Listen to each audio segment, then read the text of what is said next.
तो मैंने कल तुम लोग को बताया था स्टैंडर्ड्स अपना दो पार्ट में डिवाइडेड है।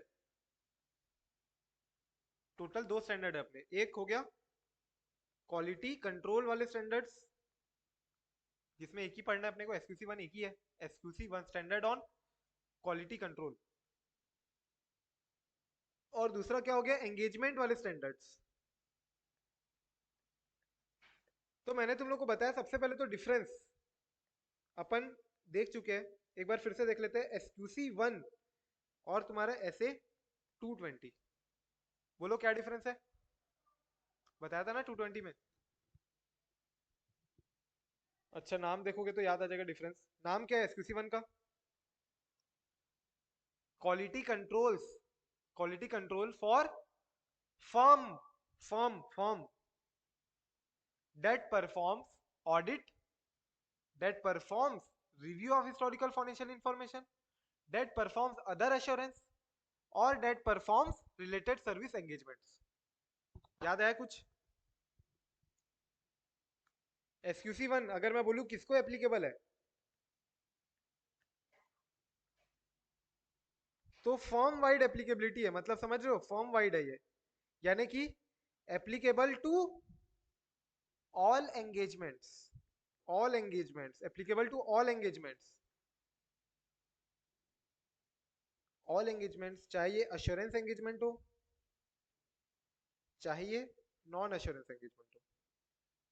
समझ रहे हो, सारे ही एंगेजमेंट को एप्लीकेबल है एसक्यूसी वन।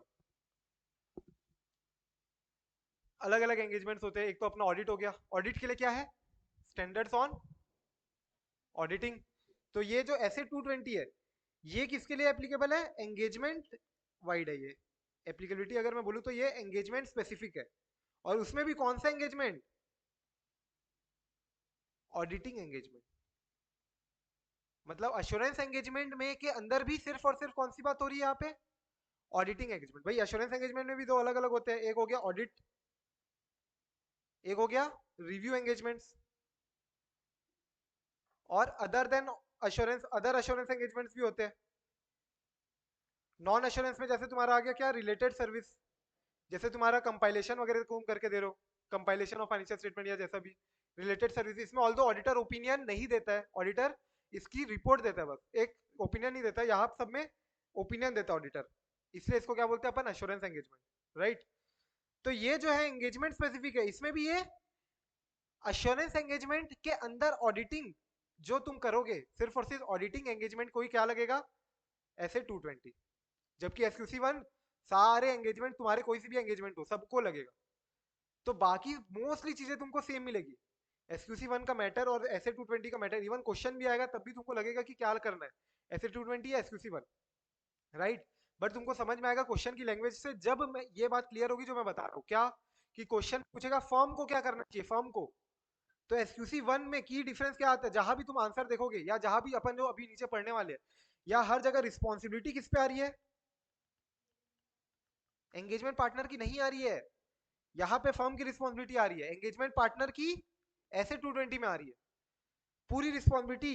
एंगेजमेंट पार्टनर की यहाँ पे क्या है कि एसक्यूसी में वन में जो हमने डिजाइन किया है, क्या डिजाइन किया है, कंट्रोल्स, जैसे internal control design by management, अपनी क्लाइंट कंपनी जो होती है वो इंटरनल कंट्रोल डिजाइन करती है। सिमिलरली हमारा जो सीएफ हम है, हम प्रॉपरली ऑडिट कर पाए, प्रॉपर डॉक्यूमेंटेशन और प्रॉपर क्वालिटी ऑडिट की निकले, इसके लिए फर्म भी क्या करती है, डिजाइन करती है क्वालिटी कंट्रोल्स, क्यूसी। और ये क्यूसी जो डिजाइन है, इसके हिसाब से डिजाइन क्यूसी ऑपरेट प्रॉपरली होने चाहिए। एंगेजमेंट पार्टनर की रिस्पॉन्सिबिलिटी क्या है, ऑपरेट इन ऑडिट एंगेजमेंट। जब तुम ऑडिट देख रहे हो तो एसक्यूसी वन तुमको एसए 220 बोलते हैं कि एसक्यूसी वन के हिसाब से जो जो ऑडिटिंग के लिए एंगेजमेंट स्पेसिफिक क्वालिटी कंट्रोल्स है, वो सब इंप्लीमेंटेशन वगैरह का काम किसके ऊपर है, एंगेजमेंट पार्टनर, एंगेजमेंट पार्टनर की रिस्पॉन्सिबिलिटी है।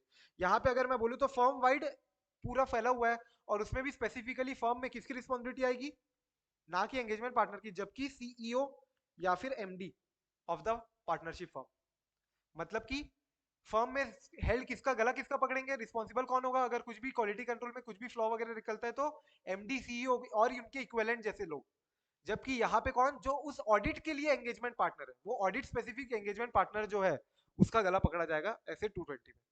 आई होप एक बेसिक डिफरेंस क्रिएटेड है क्योंकि क्वेश्चन में समझ में नहीं आता, जनरली बहुत डाउट आते बाद में कि ये एसक्यूसी 1 का क्वेश्चन है कि ऐसे 220 का क्वेश्चन है, सर समझे कैसे क्वेश्चन किसका है।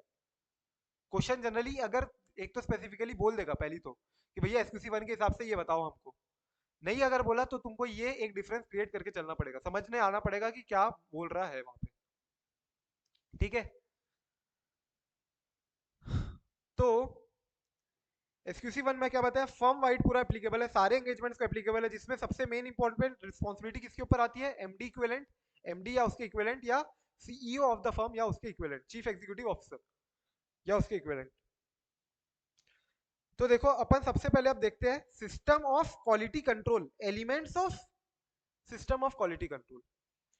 तो ये जो अपन ना पूरा सिस्टम ऑफ क्वालिटी कंट्रोल है एसक्यूसी, इसको अपन अब से क्या बोलेंगे, एसक्यूसी बोल सकते हो। स्टैंडर्ड ऑन क्वालिटी कंट्रोल हो ही गया एसक्यूसी, अपन अब से सिस्टम ऑफ क्वालिटी कंट्रोल की भी एसक्यूसी बोलते हैं। एलिमेंट्स जो जो है इसके इसके 6 एलिमेंट है। ये आईपीसीसी लेवल में एक इंपॉर्टेंट क्वेश्चन भी हो सकता, इसलिए इसको 6 को पॉइंट तुम लोग याद भी किए होंगे शायद। Leadership and responsibility, ethical requirement, acceptance and continuance of client relationship and specific engagement, human resource, engagement performance and lastly monitoring.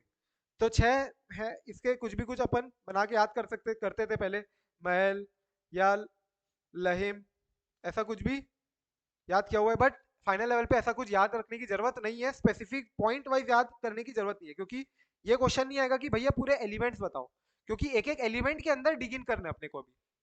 Leadership के अंदर अलग क्वेश्चन है, एथिकल रिक्वायरमेंट के अंदर अलग क्वेश्चन मिलेंगे, acceptance and continuance of client relationship specific engagement के अलग अंदर 3 क्वेश्चन 4 क्वेश्चन, और उसमें भी और 2-3 क्वेश्चन है जिसको मैंने इंक्लूड नहीं किया है, ठीक है। अपने लिमिटेड जितना होता है डिटेल में उतना पढ़ते जाएंगे। तो सबसे पहले देखो लीडरशिप रिस्पॉन्सिबिलिटी में क्या बोलता है ये, कि भैया एक तो कोई होगा ना जो लीडर बनेगा, नेता, जिसका अगर कुछ भी क्वालिटी कंट्रोल में लैप्स हुआ निकला, तो उस केस में हम पकड़ा गला किसका पकड़ेंगे, इस लीडर का। और मैंने बता दिया क्या लीडर कौन होगा, एमडी और उसका इक्विवेलेंट, या फिर सीईओ और उसका इक्विवेलेंट, एज द केस में भी फर्म में जो भी रेलेवेंट पोजीशन होगी। तो लीडरशिप रिस्पॉन्सिबिलिटी होगी for quality within the firm, और वो नेता कौन होगा, सीईओ या फर्म का managing partner, to assume ultimate responsibility for their firms का system of quality control. System of quality control की अल्टीमेट रिस्पॉन्सिबिलिटी किसकी होगी, मैनेजिंग पार्टनर या फिर तुम्हारा सीईओ, ठीक है। तो और भी बहुत सारी चीजें दी हुई है, लीडरशिप क्या करना चाहिए, ट्विन ऑब्जेक्टिव होते हैं तुम्हारे कि professional and legal requirement follow होना चाहिए, और दूसरे ऐसे कुछ ऑब्जेक्टिव दिए जिसका ऐसे 2-2 3-3 पॉइंट करके बहुत सारे मैटर है, लेकिन जो इंपॉर्टेंट एमसीक्यू वाइज आ सकता है, एक तो ये आ सकता है, इसको मैंने इसलिए इंक्लूड कर लिया है। बाकी जो डिस्क्रिप्टिव में 4 या 5 पॉइंट से ज्यादा है, वो सबको ही मैंने इंक्लूड रखा है, ठीक है। क्योंकि जनरली मैं तुमको बताता हूँ, अभी तक जितना क्वेश्चन देखा मैंने, जैसे बता देता हूँ, अभी मान लो जैसे अपन खोल के देखते हैं SQC 1,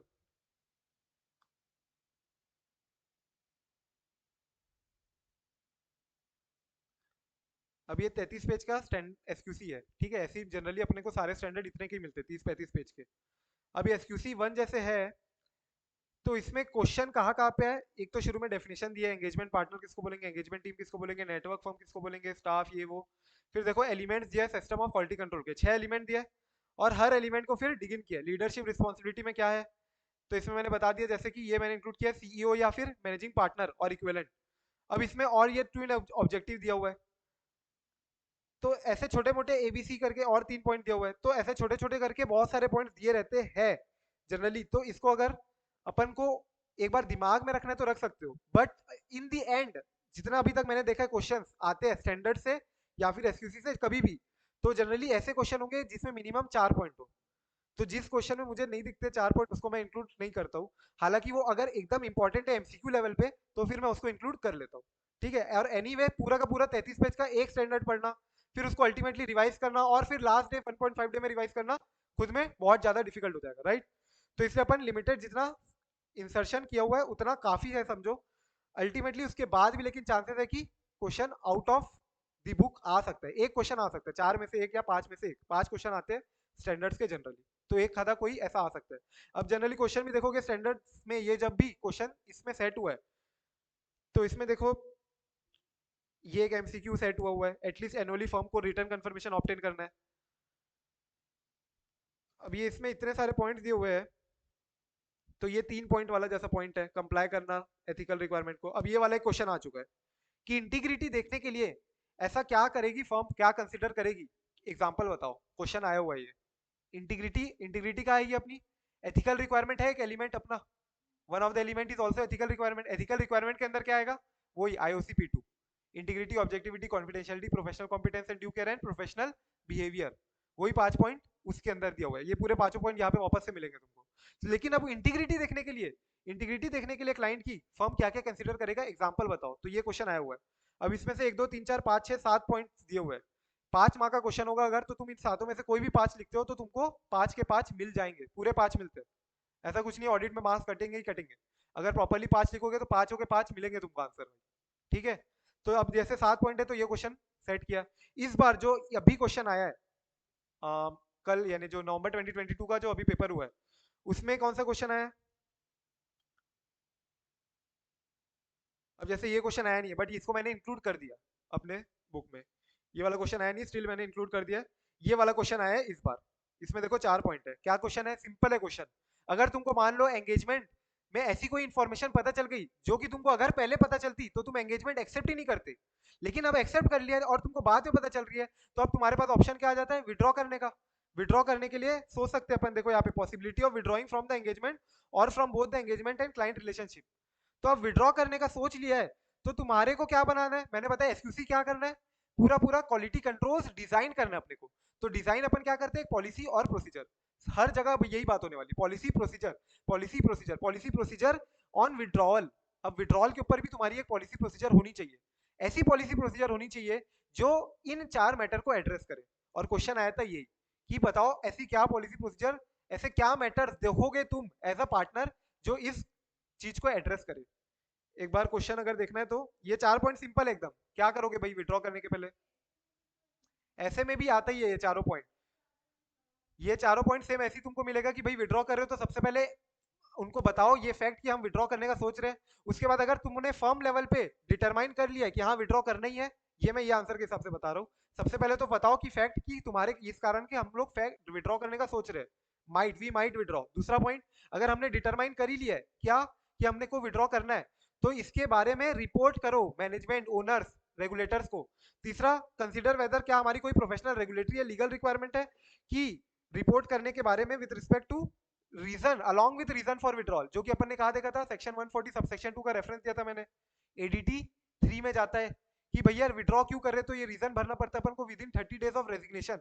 अगर हम एज एन ऑडिटर रिजाइन कर रहे हैं तो with in 30 days of resignation ADT 3 देना पड़ता है अपन को, कंपनी को, आरओसी को, and in case of government company CAG को भी देना पड़ता है। ठीक है। एंड चौथा पॉइंट हो गया डॉक्यूमेंट करना, सारी चीजों को डॉक्यूमेंटेशन करना। तो ये 4 पॉइंट है, 4 मार्क्स के 4 क्वेश्चन आए हुए, 4 मार्क का क्वेश्चन आया हुआ है, 4 पॉइंट लिखने तुमको, सिंपल। ठीक है, तो SQC 1 का रेफरेंस आएगा और ये 4 पॉइंट आएंगे। क्वेश्चन देखोगे तो क्वेश्चन से एज सच इंपॉर्टेंट मैंने क्या बताया तुमको, एक बार ये सब बेसिक चीजें एकदम इंपॉर्टेंट चीजें जब भी तुम प्रिपेयर करना चाहोगे, फाइनली प्रिपेयर करने बैठोगे, तो मैंने क्या बताया था, 4 पॉइंट उतने इंपॉर्टेंट नहीं है जितना 4 पॉइंट के ऊपर वाली लाइन इंपॉर्टेंट है। 4 पॉइंट के ऊपर वाली लाइन कितनी इंपॉर्टेंट है देखो, क्या लिखा है मैंने बता दिया। कंसेप्ट क्या है कि भैया तुमको हर जगह क्वालिटी कंट्रोल में एक पॉलिसी प्रोसीजर हर चीज के लिए बनानी है, पीपी बनानी है, PP, policies and procedure. Policy procedure ऐसे डिजाइन करना है जिससे तुम्हारा ये, अगर तुमको कभी भी क्लाइंट रिलेशनशिप या एंगेजमेंट से विड्रॉ करना है तो ये सारी चीजें एड्रेस करना चाहिए। वो चीज जो तुम्हारी पॉलिसी प्रोसीजर है उसमें ये सारी चीजें एड्रेस्ड होनी चाहिए। एड्रेस, एड्रेस देख रहे हो वर्ड। अब क्वेश्चन की वर्डिंग देखते हैं अपन एक बार।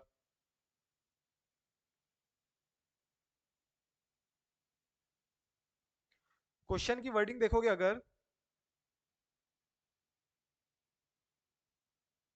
सबसे पहला क्वेश्चन है, फर्स्ट क्वेश्चन इस बार का,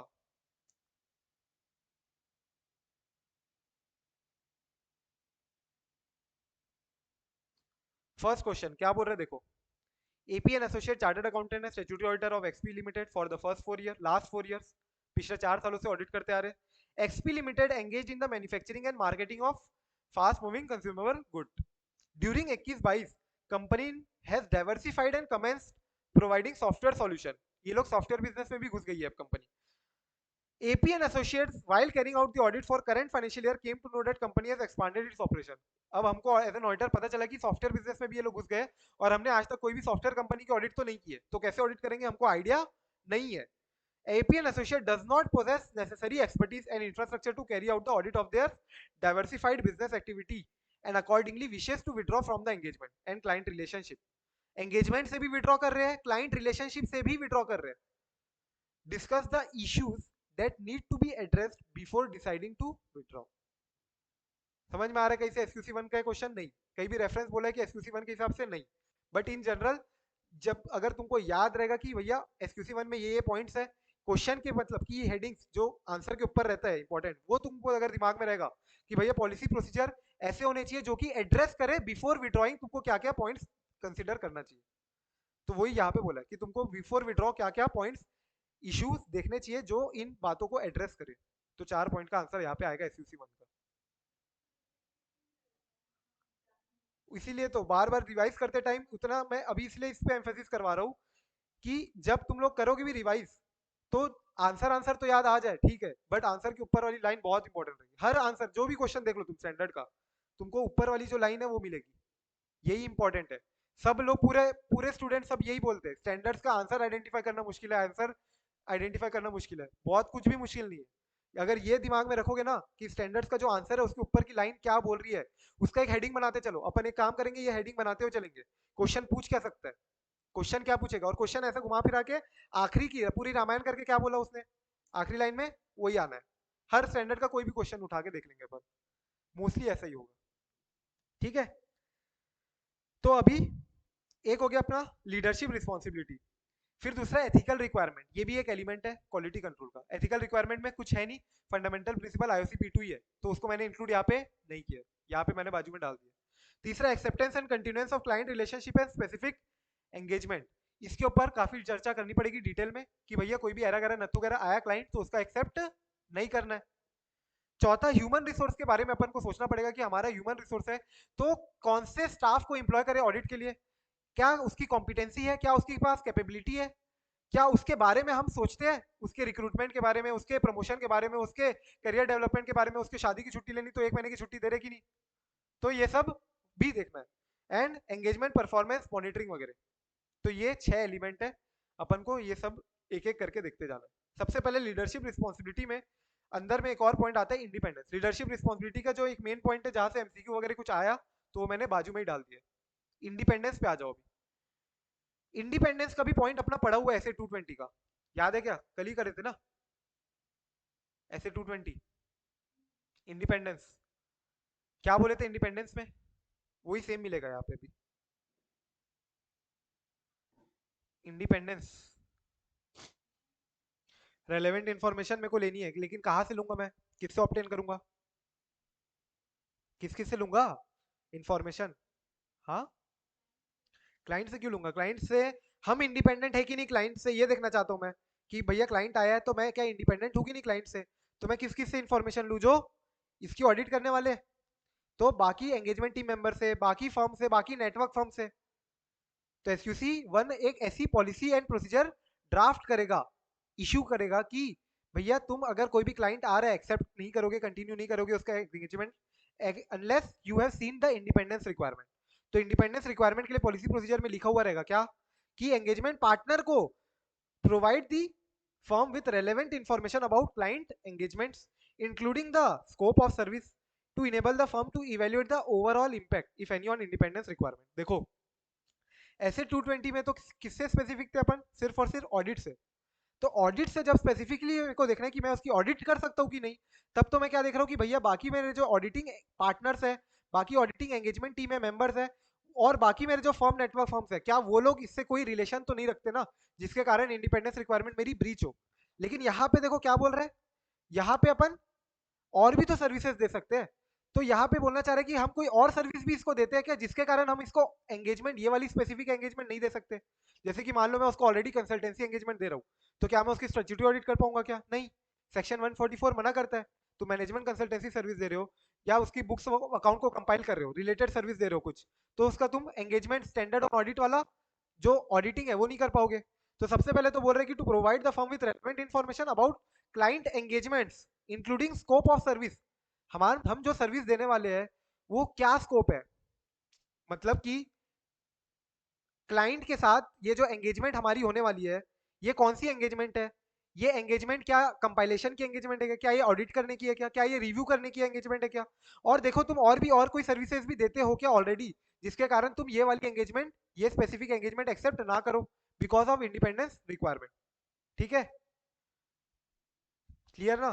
दूसरा पर्सनल, देखो सारे तुम्हारे जो इंप्लॉई है, स्टाफ है, एंगेजमेंट टीम मेंबर्स है, to promptly notify the firm of circumstances and relationship जिसके कारण थ्रेट टू इंडिपेंडेंस क्रिएट हो रही हो, और क्या एक्शन लेना चाहिए वो भी देखोगे।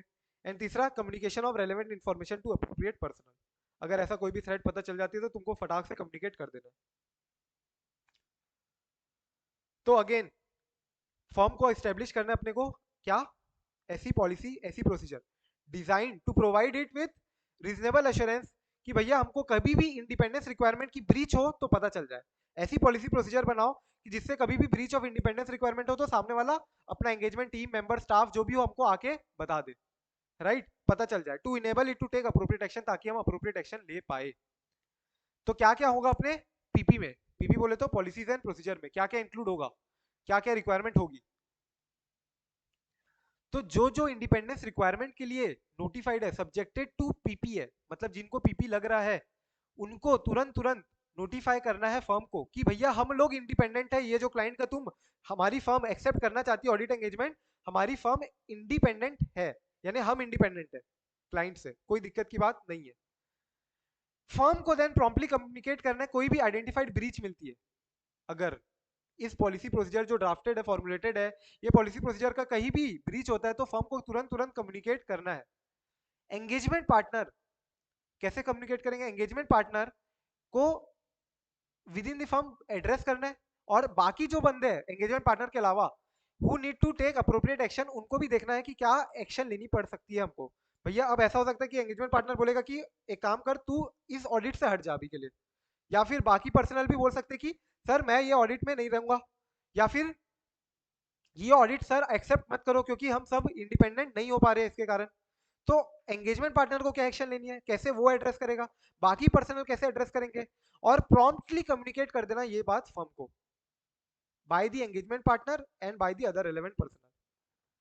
तो एंगेजमेंट पार्टनर एड्रेस करेगा, relevant personal in the firm वो भी अप्रोप्रिएट एक्शन लेने देखेंगे, एंड प्रॉम्प्टली कम्युनिकेट करेंगे किसको, फर्म को बता देंगे, फर्म को बता देंगे मतलब जो फर्म की बीओडी होगी या सीईओ मैनेजिंग पार्टनर जो भी होगा उसको बताएंगे प्रॉपर्ली कि engagement partner and other relevant personal की क्या एक्शन लिया जा रहा है, क्या किसी एंगेजमेंट स्पेसिफिक किसी टीम को चेंज किया जा रहा है, या एंगेजमेंट ही एक्सेप्ट नहीं किया जा रहा है इंडिपेंडेंस के कारण, या इंडिपेंडेंस को रिड्यूस करने के लिए क्या किया जा रहा है एक्शन। तो ये सारी बातें अपन को बतानी पड़ेगी फर्म को। लास्ट पॉइंट जो है इसका, एनुअली फर्म को रिटर्न कंफर्मेशन ऑब्टेन करना है। एनुअली फर्म को क्या करना है, एक रिटर्न कंफर्मेशन ले लेना है कि भैया पॉलिसी प्रोसीजर का कंप्लायंस हो रहा है, कहीं भी ब्रीच नहीं हुआ है इंडिपेंडेंस रिक्वायरमेंट का। तो ये एमसीक्यू भी है आईसीआई का। From all firm personnel required to be independent, जिन जिनको इंडिपेंडेंस रिक्वायरमेंट मेंटेन फुलफिल करनी चाहिए थी वो सब के सब इंडिपेंडेंट है ना, ये तुमको क्या करना है, एनुअल कंफर्मेशन लेना है। एमसीक्यू क्या था, एमसीक्यू था तुम्हारा एनुअल लेना है या सेमी एनुअल लेना है या नो नीड, इस हिसाब से एमसीक्यू बना हुआ है। ठीक है, आईसीआई केस स्टडी बुकलेट में है ये एमसीक्यू। अब नेक्स्ट देखोगे तो acceptance and continuance of client relationship and specific engagement. तो जब भी क्लाइंट आया अपने पास तो अपन को तीन चीजें देखनी है। कौन सी तीन चीजें, क्लाइंट की इंटीग्रिटी, क्लाइंट का कॉम्पिटेंसी देखना है, एंड देन कंप्लायंस हम कर पाएंगे कि नहीं एथिकल रिक्वायरमेंट का। दैट इज क्लाइंट की इंटीग्रिटी देखेंगे और खुद की इंटीग्रिटी भी, खुद हम कितने कैपेबल है, खुद हम कितने कॉम्पिटेंट है, खुद हम कितना कंप्लाई करते हैं रेलेवेंट एथिकल रिक्वायरमेंट्स का। ठीक है, तो अब अपन इंटीग्रिटी देखने के लिए, क्लाइंट की इंटीग्रिटी देखने के लिए ये क्वेश्चन आया हुआ है, matters that the firm consider include for example, और क्वेश्चन देखो बाजू में क्या क्वेश्चन है, बहुत बड़ा क्वेश्चन था ये, मतलब एक 1.5 पेज का क्वेश्चन था ये, मैं उसको बहुत शॉर्ट में डालो यहाँ पे, बहुत रामायण गाथा गया था, और उसके बाद जो मेन क्रक्स था क्वेश्चन का वो यही है कि firm started getting new clients, firm को नए नए क्लाइंट मिलना चालू हुआ, and understand that the extent of knowledge it will have with respect to integrity of the client will grow. तो with respect to the integrity of the client you are required to give some examples of matters to be considered by the firm as per SQC1. तो integrity है कि नहीं है client में, इसको देखने के लिए SQC1 में क्या क्या एग्जांपल्स दिए हुए हैं बताओ हमको, ये क्वेश्चन है. क्लियर? क्वेश्चन तो समझ में आ गया हो. अब बताओ एक बार, सोचो तुम खुद ही कि इंटीग्रिटी है कि नहीं क्लाइंट में, तुम लोग क्या क्या सोचोगे, क्या क्या देखोगे. इंटीग्रिटी, सामने वाला इंटीग्रिटी है कि नहीं, तुम्हारे पास ऑडिट लेके आया है, बुक्स ऑफ अकाउंट लेके आया ऑडिट करवाने के लिए, क्या क्या सोचोगे, क्या क्या बोलोगे, सोच लो एक बार.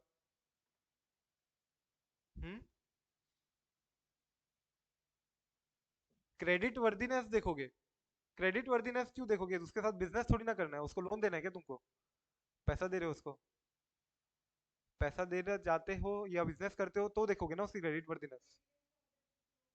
प्रीवियस ऑडिटर से कम्युनिकेशन वगैरह कर सकते हो कि उसकी इंटीग्रिटी देखने के लिए, प्रीवियस ऑडिटर से कम्युनिकेशन जो अपन करते हैं पार्ट 1 क्लॉज 8 में. और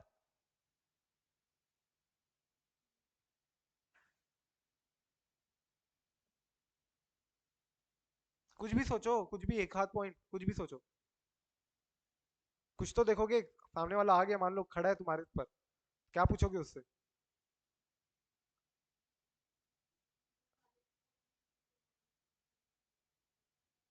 हाँ ठीक है, सही है कि तुम सारी इन्फॉर्मेशन हमको दे पाओगे कि नहीं दे पाओगे, कि कुछ बाद में बोलोगे कि नहीं नहीं ये नहीं दूंगा मैं, वो नहीं दूंगा, बाद में चूचा करोगे क्या. तो हम ये देखना चाहेंगे कि हमारा जो स्कोप है वर्क का उसमें कोई लिमिटेशन डाल सकते हो क्या तुम, इससे भी इंटीग्रिटी होगी. तो देखो क्या क्या पॉइंट्स है. आइडेंटिटी देखोगे, कौन सा नामी आदमी है क्या, रेप्यूटेटेड आदमी है, रेप्यूटेटेड बिजनेस कंसर्न है, रेप्यूटेटेड फर्म है. तो रेपुटेशन देखोगे, आइडेंटिटी देखोगे business of the clients, principal owner की, मैनेजमेंट की, रिलेटेड पार्टी की एंड टीसीडब्ल्यूजी की. मतलब ओनर क्या जेल गया हुआ है क्या, मैनेजमेंट की हिस्ट्री क्या है, पास्ट हिस्ट्री, कितना अच्छा बिजनेस को ग्रो किया है क्या, या डुबाया है बिजनेस को उल्टा. तो आइडेंटिटी, बिजनेस रेपुटेशन, प्रिंसिपल का, ओनर का, मैनेजमेंट का, रिलेटेड पार्टीज का and even with the TCWG, ये तो देखोगे. दूसरा, उसका एटीट्यूड देखोगे, information concerning the attitude of the clients, principal owner की, management, TCWG towards such matter as aggressive interpretation of accounting standard and the international control environment, internal control environment. क्या बोलना चाह रही है.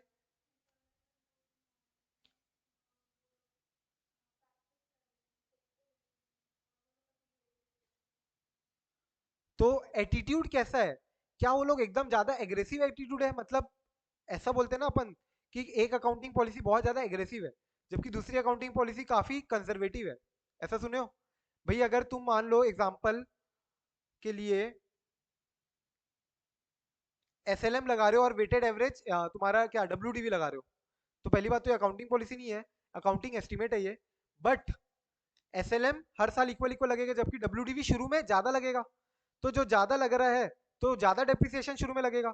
तो मैनेजमेंट का एस्टिमेट क्या है, एग्रेसिव है कि हम शुरू में काफी ज्यादा यूज करने वाले हैं मशीनरी को, हम काफी ज्यादा प्रोडक्शन करने वाले हैं. तो मैनेजमेंट अपने एटीट्यूड में एग्रेसिव है. Management aggressive in the sense कि वो चाह रही है, यानी सोच रही है कि क्या ज्यादा बिजनेस होने वाला है.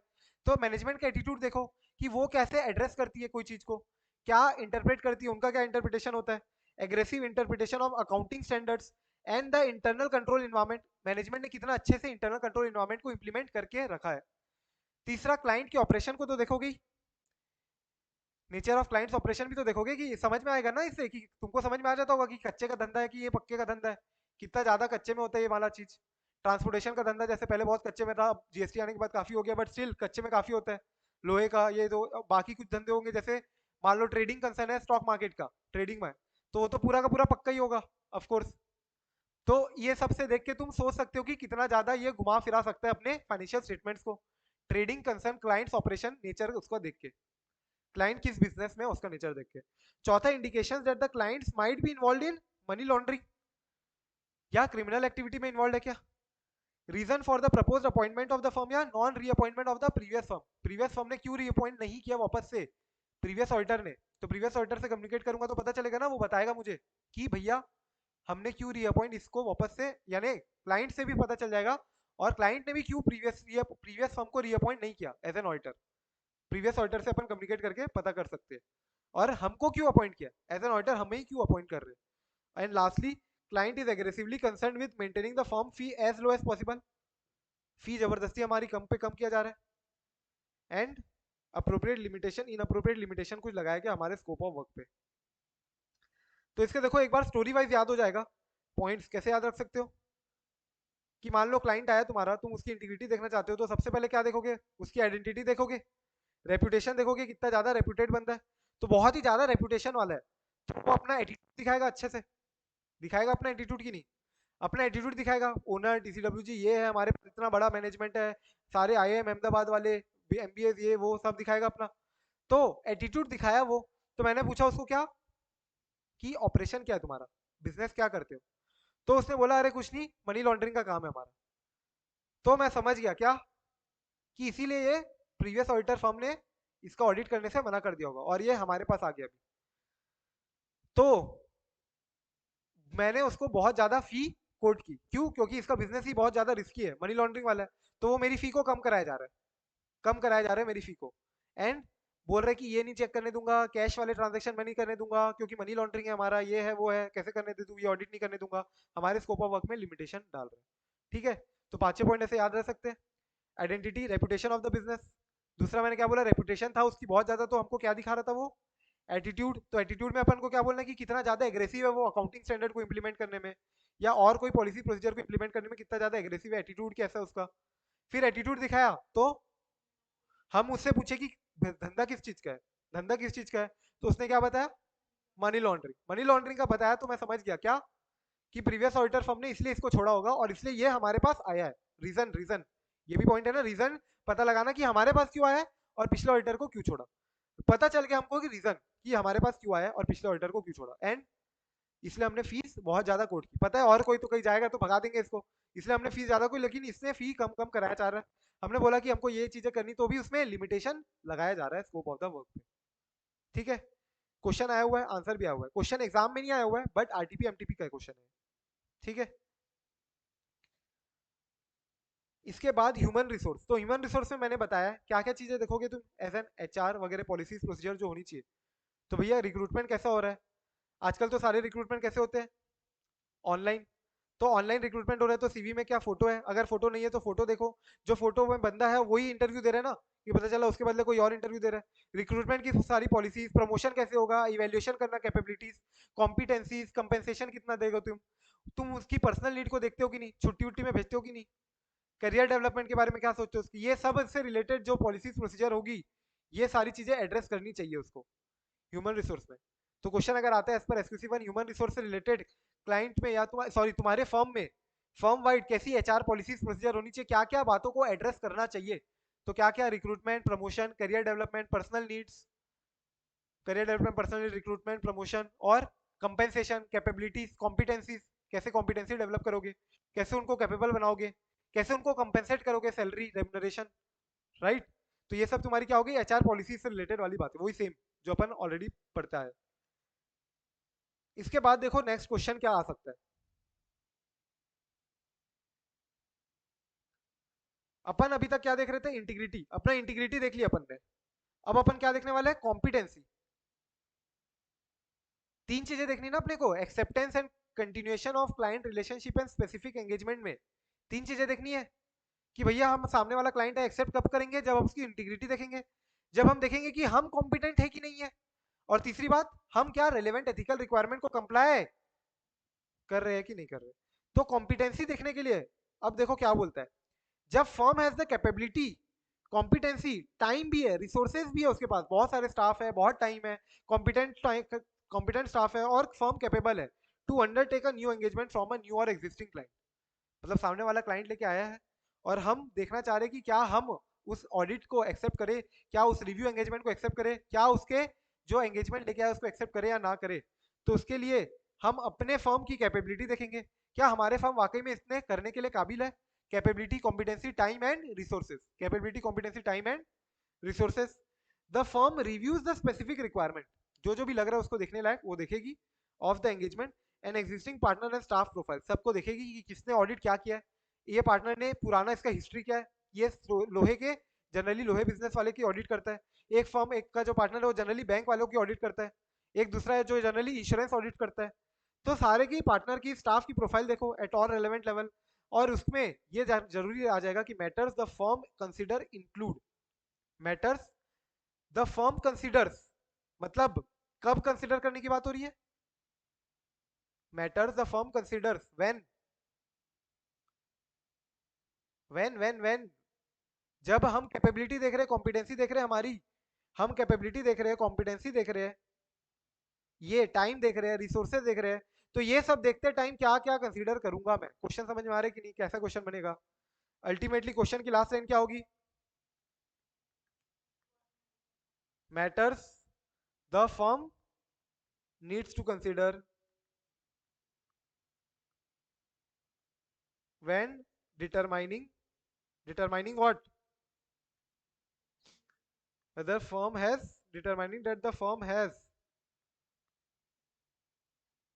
competency, competent staff वगैरह, क्या firm has capability, competency, time and resources, capability, time and resources. तो ये सब देखते टाइम जनरली ऐसा क्वेश्चन आखिरी में बन के आ सकता है तुम्हारे पास, क्या क्या मैटर्स फर्म कंसिडर करेगा। तो एक बार सोचो और बताओ क्या क्या सोचोगे तुम, अगर तुम देखना चाह रहे हो तुम्हारी फर्म क्या रिलायंस की ऑडिट कर सकती है कि नहीं कर सकती, तो तुम क्या क्या देखोगे? स्टाफ कितने हैं, नंबर ऑफ स्टाफ, क्या सिर्फ नंबर बहुत ज्यादा है तो कर सकते हो, तो और क्या चाहिए तुमको? एक प्रकार से समझो कि तुम अभी बन गए हो सीए और तुमको चाहिए partner, member, staff, employ, articles वगैरह।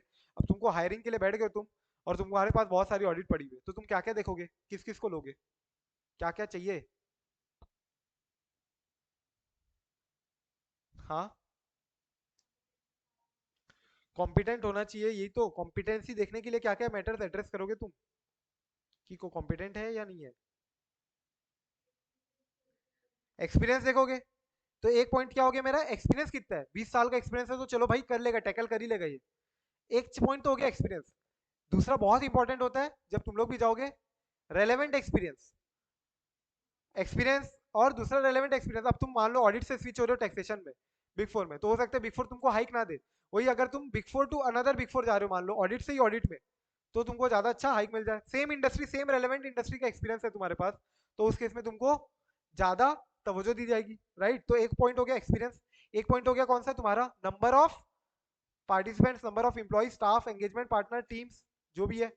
एंड दूसरा, तीसरा क्या हो गया, relevant experience, number, experience, relevant experience, और क्या देखोगे, सोचो एक बार।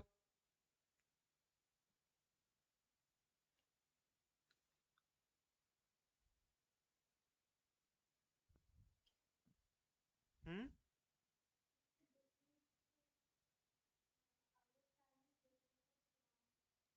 क्या हम क्लाइंट के बिजनेस को अंडरस्टैंड कर पा रहे हैं कि नहीं कर पाएंगे?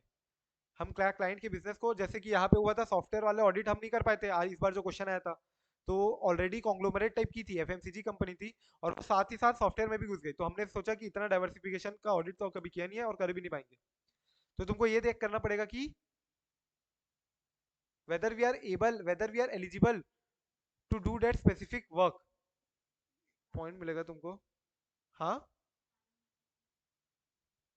टाइम, यस टाइम तो हो गई, कि हमको इतना टाइम दिया, क्या हम उतने टाइम में ही ऑडिट कर पाएंगे ना, जैसे कि मान लो बैंक ऑडिट आई है तुम्हारे पास, स्टैट्यूटरी बैंक ऑडिट, तो एक बार मेल आता है सामने से कि तुमको अगर करना है तो फिर तुमको एक्सेप्टेंस देना पड़ता है, एसबीआई का मेल आएगा कि तुमको जाओ जगदलपुर की ब्रांच का ऑडिट के लिए आया है, वो जब होती है ब्रांच ऑडिट्स, फिर वो एलएफआर वगैरह बनता है, बताया था ना, तो वो जो अप्रैल के महीने में नहीं आती बैंक ऑडिट सारी, तो मेल आता है, मेल के बाद तुम एक्सेप्टेंस दोगे अपना कि ठीक है हम ऑडिट करेंगे।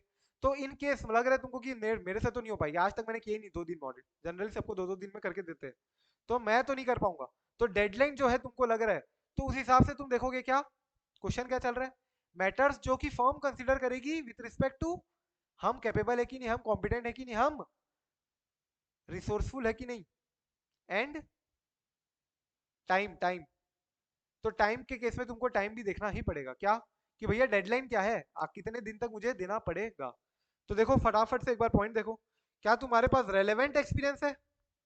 पहला पॉइंट हो गया रेलेवेंट एक्सपीरियंस। दूसरा पॉइंट हो गया नॉर्मल एक्सपीरियंस का। फिर तीसरा पॉइंट हो गया नंबर ऑफ पर्सन, जो प्राची बोल रही थी, नंबर ऑफ पर्सनल्स। चौथा हो गया कि भैया हमारे पास सब है, सब कुछ है, गाड़ी बंगला सब है, लेकिन कहीं ना कहीं हम अटक सकते हैं, और उसके लिए क्या लगते हैं अपन को? एक्सपर्ट्स। तो एक्सपर्ट्स कौन होते हैं? ऑडिटर एक्सपर्ट अलग होते हैं, मैनेजमेंट एक्सपर्ट अलग होते हैं, अपन देखेंगे ऐसे 500 और कि ऐसे 620 में। मैनेजमेंट एक्सपर्ट कौन होते हैं? जो मैनेजमेंट को हेल्प करते हैं with respect to preparation of financial statement. Auditor expert कौन होते हैं? अदर देन अकाउंटिंग एक्सपर्ट, जो बाकी चीजों में एक्सपर्ट है, इंश्योरेंस में, रिस्क एडवाइजरी करने में, मतलब रिस्क कितना है, एस्टिमेट करना कि कितनी लाइबिलिटी आ सकती फ्यूचर में, जैसे एक्चुरियल सर्विसेज वगैरह। तो एक्सपर्ट्स हमारे पास है या नहीं है? अगर जरूरत पड़ी तो हमारे पास होने चाहिए। क्वेश्चन क्या है? अगेन वापस से question,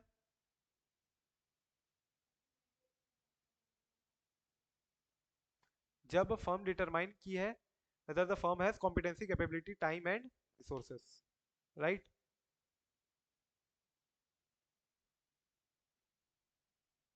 Individuals meeting the criteria and eligibility requirements to perform a engagement quality control review are available wherever applicable.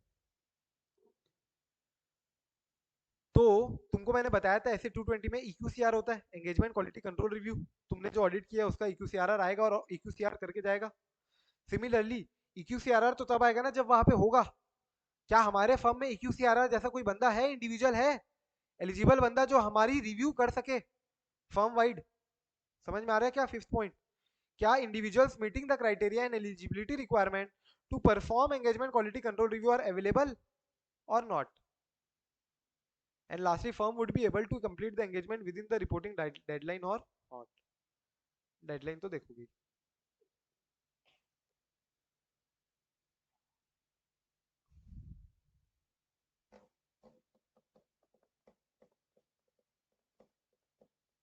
ये क्या क्वेश्चन क्या था?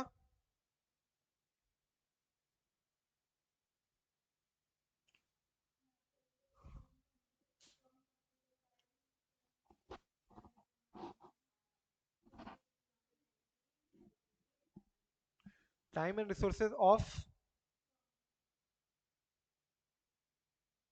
Time resources of firm to undertake new engagement, क्या हम नया एंगेजमेंट उठा सकते हैं क्या? और फ्रॉम अ न्यू और एन एग्जिस्टिंग क्लाइंट, उस केस में स्पेसिफिकली फर्म रिक्वायरमेंट को रिव्यू करेगा, एंगेजमेंट को एग्जिस्टिंग पार्टनर को रिव्यू करेगा, and then staff profile at और रेलेवेंट लेवल, एंड अल्टीमेटली ये सारे मैटर्स कंसीडर करेगा। सिमिलरली एक और क्वेश्चन है सिम टाइप का, firm establishes procedures to assess its staff capabilities and competency. ऊपर में हम क्या कर रहे थे? मैंने क्या पूछा था? Capability, competency, time and resources of the firm. Overall firm के पास उतना कॉम्पिटेंसी है, टाइम है ना, कैपेबिलिटी है ना, रिसोर्सेज है ना फर्म के पास। अब अपन क्या देख रहे हैं? जिस स्टाफ को हम एम्प्लॉय करने वाले हैं, क्या वो स्टाफ कैपेबल है ना, क्या वो स्टाफ कॉम्पिटेंट है ना? तो इस केस में capability and competency considered when assigning engagement teams and in determining the level of supervision required. क्या बोल रहे हैं?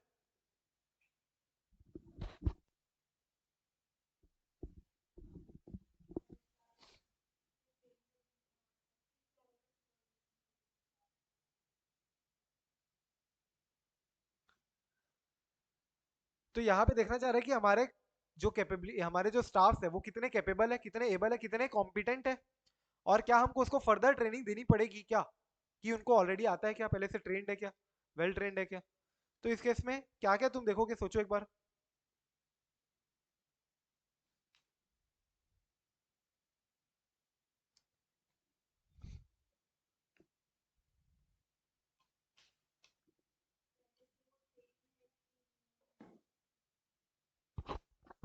पहले से ट्रेंड है कि न्यू है, कितना एक्सपीरियंस है पुराना, कितना रेलेवेंट एक्सपीरियंस है, यही सारे पॉइंट्स। और एक बात सोच लो।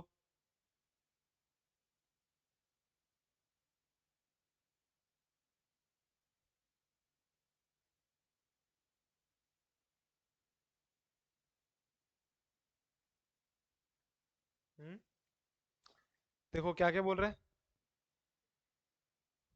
प्रैक्टिकल एक्सपीरियंस है क्या उसको?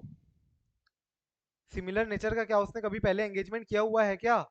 तो ये चीज देखोगे ना तुम, क्या उसने पहले भी इस टाइप के ऑडिट में वो इन्वॉल्व था?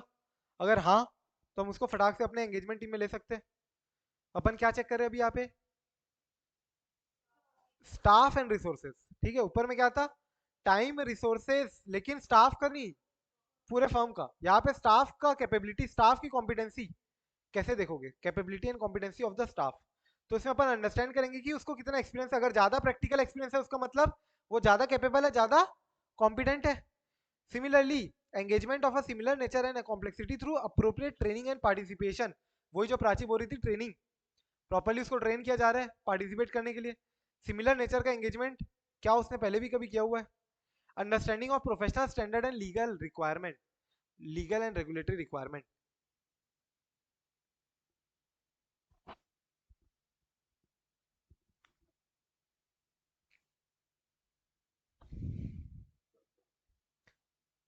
क्या तुम्हारे पास नॉलेज भी है ना? सिर्फ स्किल सेट जरूरी थोड़ी ना। एक्सेल चलाना सीख गए हो लेकिन इंटरप्रेट नहीं कर पा रहे हो, या प्रॉपर्ली जो फॉर्मूला लॉजिक वगैरह है वो तुम कर ही नहीं पा रहे हो, तो फिर मतलब क्या हुआ? ये बोल रहे हैं appropriate technical knowledge including knowledge of relevant information technology भी होनी चाहिए। सारे नॉलेज होना चाहिए तुम्हारे पास। टेक्निकल नॉलेज जो फर्म एएस, इंडेस, ये सब पता होना चाहिए, इंक्लूडिंग इंफॉर्मेशन टेक्नोलॉजी। ये सारी इंफॉर्मेशन है क्या स्टाफ के पास? And relevant industry in which the clients operate, वही रेलेवेंट एक्सपीरियंस वाला पॉइंट। प्रोफेशनल जजमेंट अप्लाई किया क्या? And quality control policies and procedure की अंडरस्टैंडिंग।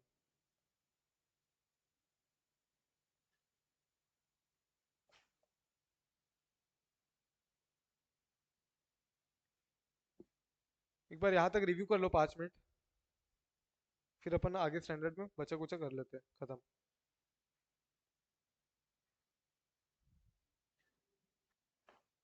क्लियर अभी तक? इसके बाद अपन एंगेजमेंट परफॉर्मेंस में आते हैं। एंगेजमेंट परफॉर्मेंस बोले तो ये ई वाला पॉइंट, एंगेजमेंट परफॉर्मेंस में देखो क्या बोलता है ये। Through it's PP, through it's PP मतलब फर्म को अपने पॉलिसीज एंड प्रोसीजर के थ्रू क्या करना है? इस्टेब्लिश करना है consistency in the quality of engagement performance. Consistency in the quality of engagement performance, कि भाई एक ऑडिट में कर रहा हूँ एकदम अच्छी, दूसरी ऑडिट बिल्कुल अच्छी नहीं, तो कंसिस्टेंसी होनी चाहिए और एक क्वालिटी मेंटेन होनी चाहिए। कोई भी तुम स्टैंडर्ड ऑन ऑडिट के तहत अगर मतलब कोई भी ऑडिट कर रहे हो, कोई भी सर्विस दे रहे हो एंगेजमेंट स्पेसिफिक, तो वो जो एंगेजमेंट है उसमें क्वालिटी होनी चाहिए। तो ये ऑफन तुम कैसे अचीव करोगे, कैसे पॉलिसी प्रोसीजर बनाओगे? तो जनरली पॉलिसी प्रोसीजर कैसी होगी मेरी? रिटर्न होगी, मैनुअल होगी, या तो ऑटोमेटेड कैसी भी एक रिटर्न हो सकती है, इलेक्ट्रॉनिक मैनुअल में हो सकती है, सेव्ड हो पीडीएफ फॉर्म में, प्रॉपर एक पॉलिसी प्रोसीजर होगी, या फिर सॉफ्टवेयर टूल या अदर फॉर्म्स और स्टैंडर्डाइज डॉक्यूमेंटेशन एंड इंडस्ट्री और subject matter specific guidance material भी हो सकता है तुमको फॉलो करने के लिए बोला जाए। एंगेजमेंट परफॉर्मेंस करना है ना अपने को, तो जैसे इंडस्ट्री और subject matter specific guidance material, जैसे कि एग्जांपल हो गया, मान लो guidance note, guidance note on example tax audit हो गया जैसे, तो ये क्या है? गाइडेंस मटेरियल है इशूड बाय आईसीआई, जो कि subject matter specific guidance note material हो गया। तो ये सब चीजों में जनरली क्या मैटर्स एड्रेस किया जाएगा? क्या क्या मैटर्स एड्रेस किया जाएगा जनरली ये सारी चीजों में?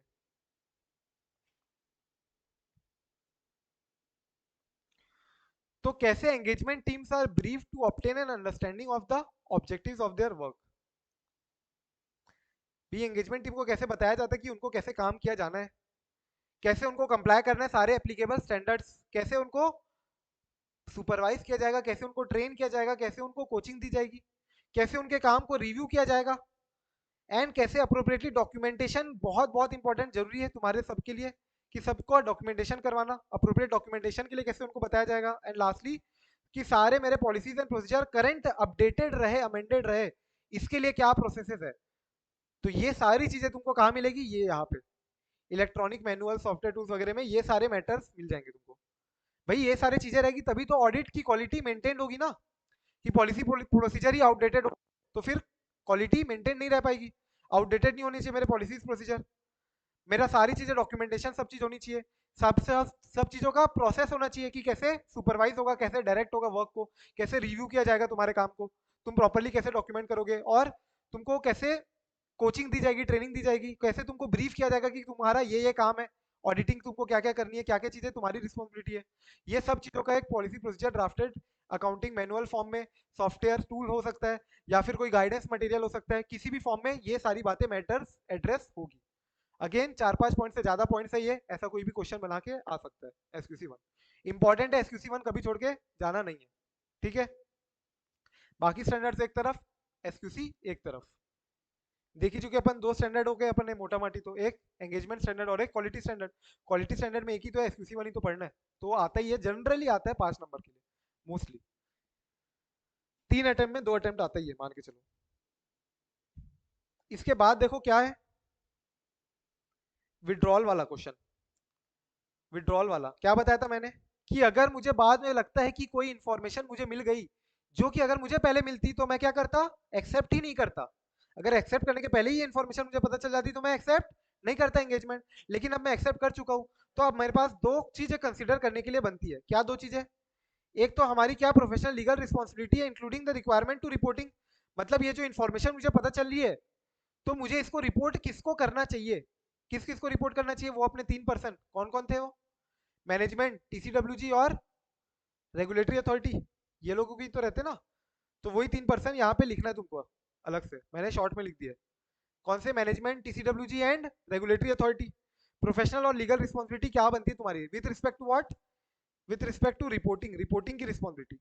और तुमको क्या विड्रॉ करना चाहिए क्या, एंगेजमेंट से, या तो एंगेजमेंट से विड्रॉ करोगे या फिर एंगेजमेंट एंड क्लाइंट रिलेशनशिप दोनों से विड्रॉ, आगे कोई रिलेशनशिप भी नहीं रख रहे हो एंड ना ही ये एंगेजमेंट से भी विड्रॉ। तो ये जब तुम पॉसिबिलिटी देख रहे हो तो हमको अगेन इंपॉर्टेंट क्या, पीपी बनाना है, पॉलिसी एंड प्रोसीजर ड्राफ्ट करनी है ऑन विड्रॉल, कि जब विड्रॉ करना चाह रहे हो तुम एज अ फर्म, जब कोई क्लाइंट से, एंगेजमेंट से, क्लाइंट एक्सेप्टेंस या क्लाइंट रिलेशनशिप से विड्रॉ कर रहे हो या एंगेजमेंट से विड्रॉ कर रहे हो, तो तुमको ये पॉलिसी प्रोसीजर को देखना है, क्योंकि ये पॉलिसी प्रोसीजर ये सारे मैटर्स को एड्रेस करेगी। तो वही अपन ने अभी क्वेश्चन भी देखा नवंबर 22 का, एक बार क्वेश्चन बाजू में देख चुके हो अपन, ऑलरेडी क्लास में देख भी चुके, और आंसर एक बार देख लो फटाक से। सबसे पहले मैं डिस्कस करूंगा कि हम बता देंगे उनको कि हम सोच रहे हैं विड्रॉ करने का, वी माइट विड्रॉ। दूसरा, अगर हमने डिटरमाइन कर लिया है कि हाँ हम विड्रॉ करने वाले हैं, तो डिस्कस करोगे appropriate level of the client management TCWG से कि हम विड्रॉ करने वाले हैं, along with the reasons for the withdrawal, reason के साथ बताओगे कि क्यों हम विड्रॉ कर रहे हो। फिर अपनी कंसिडरेशन, ये प्रोफेशनल, लीगल और रेगुलेटरी रिक्वायरमेंट कंसिडर करोगे कि हमको रिपोर्टिंग किस किस को करनी है, मैनेजमेंट को बताना है, टीसीडब्ल्यूजी को बताना है, ओनर्स ऑफ द कंपनी को बताना है, क्या क्या हमको सीएजी को बताना है, अगर गवर्नमेंट कंपनी तो सीएजी को भी बताना पड़ता है, क्या हमको आरओसी को बताना है। ये सब तुम्हारी प्रोफेशनल लीगल रिस्पॉन्सिबिलिटी देखोगे with respect to reporting, reporting the withdrawal. And lastly क्या, डॉक्यूमेंटेशन। 4 पॉइंट,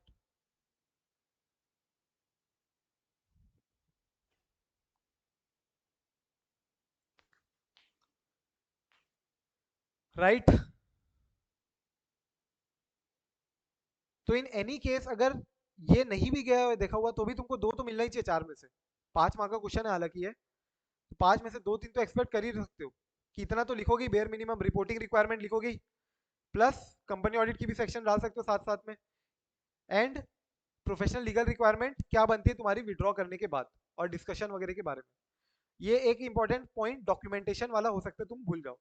क्या डॉक्यूमेंट करना है मेरे को यहाँ पे, कि भैया क्या दिक्कत आई थी, क्या कारण के कारण तुम विड्रॉ करना चाह रहे हो, इशू क्या आया था, कंसल्टेशन क्या किस किस से लिया तुमने, बिफोर विड्रॉइंग तुमने कंसल्टेशन लिया ना कि अपना मन उठ के विड्रॉ कर दिया सीधा, कंक्लूजन क्या रीच किया तुमने, और ये जो कंक्लूजन है उसका बेसिस क्या है, विड्रॉ जो तुम कर रहे हो उसका बेसिस क्या है, ये सबका डॉक्यूमेंटेशन भी करना है।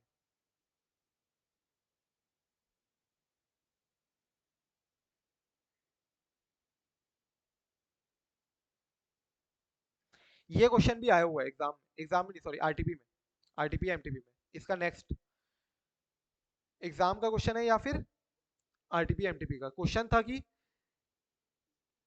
लेस एक्सपीरियंस टीम मेंबर्स, मतलब ऐसे कुछ मेंबर्स थे टीम में जिनको ज्यादा एक्सपीरियंस नहीं है, उनको सुपरवाइज कौन कर रहा था, more experience team members.